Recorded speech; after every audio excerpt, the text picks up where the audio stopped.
Frank doesn't call me anymore. I'm waiting. In the maroon up there, long hand extended cap on top.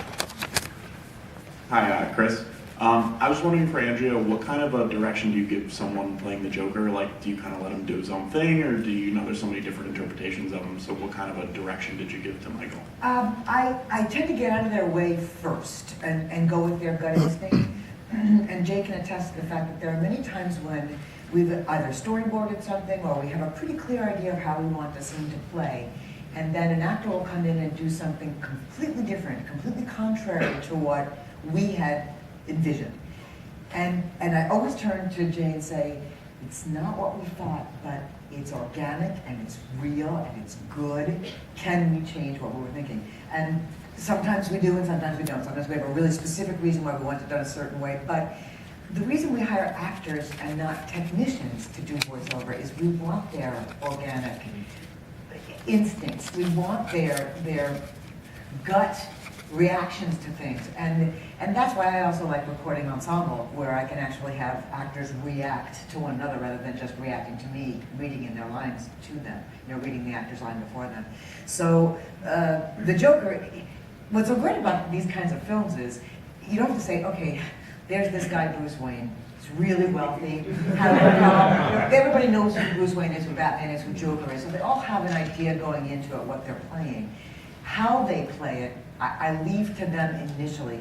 I have to move them through some of the scenes, for example, and say, okay, you're actually running across a rooftop and hopping over air conditioning vents all during the scene, so you can't just act like this. You have to do the scene like this. So those kinds of things I can clearly direct them through.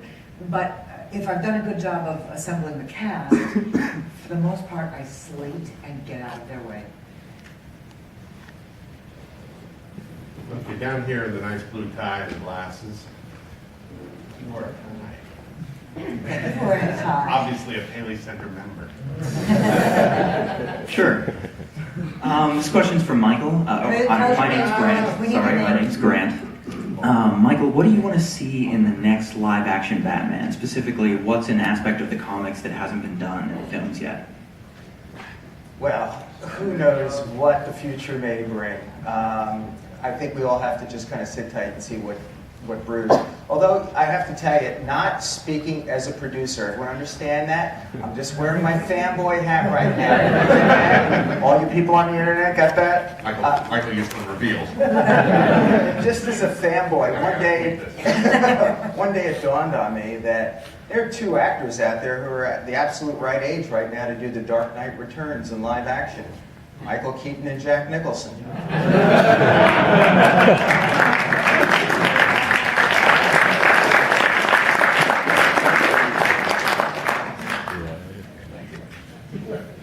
Come back here. No, come back down. Put that guy right there on the aisle. Hi guys, I'm Anthony. I guess this is a question for Jay. I don't know if this decision was made at the writing stage, but all of the internal narration was removed from the movies, and I was wondering if that was a conscious choice or what you were trying to do with that. Well, this was done by Bob Goodman, who wrote it. So when I initially got the scripts for 1 and 2, the internal monologue was already taken out, except for the scene that you saw in part 1, which was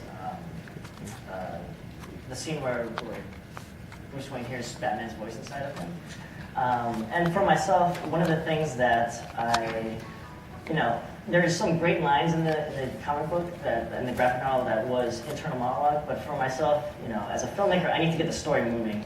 And for example, Game of Shadows, the Sherlock Holmes that Guy Ritchie directed, there's really good use of inner monologue, but it's always in the action scenes, and it's only on slow motion. But can you imagine a Sherlock Holmes film where it's inner monologue all the time, where he's like, I see a glass of water, I see this, and connect it to.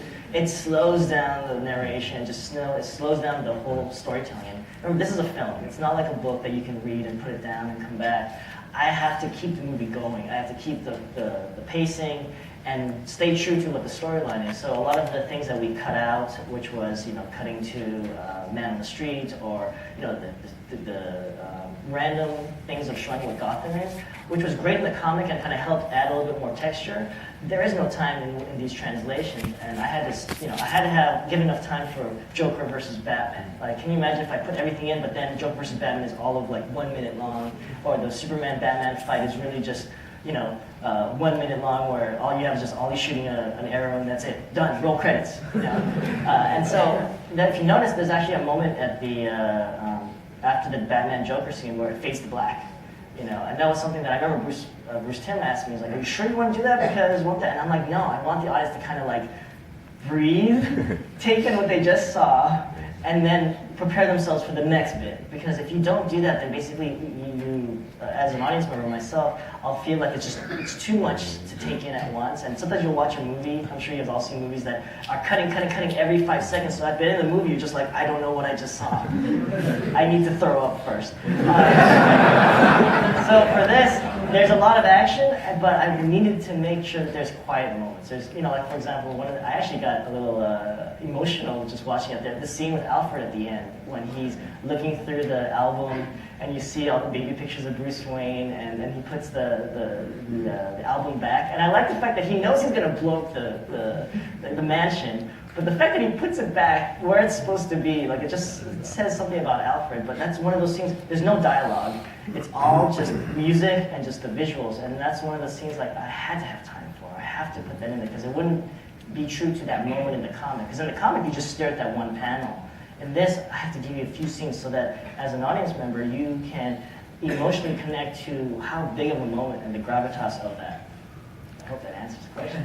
All right. I want to just add one quick thing there. The actor who played Alfred, this wonderful actor who has the name Michael Jackson. I know it's kind of stupid, but his name is Michael Jackson. Wonderfully talented man. When I hired him, he was so thrilled, positively thrilled. And then he read the script and he called me up and he said, "Alfred dies?" Which is such an actor reaction, which is like, I'm not coming back. But I thought it was terrific. I fell in the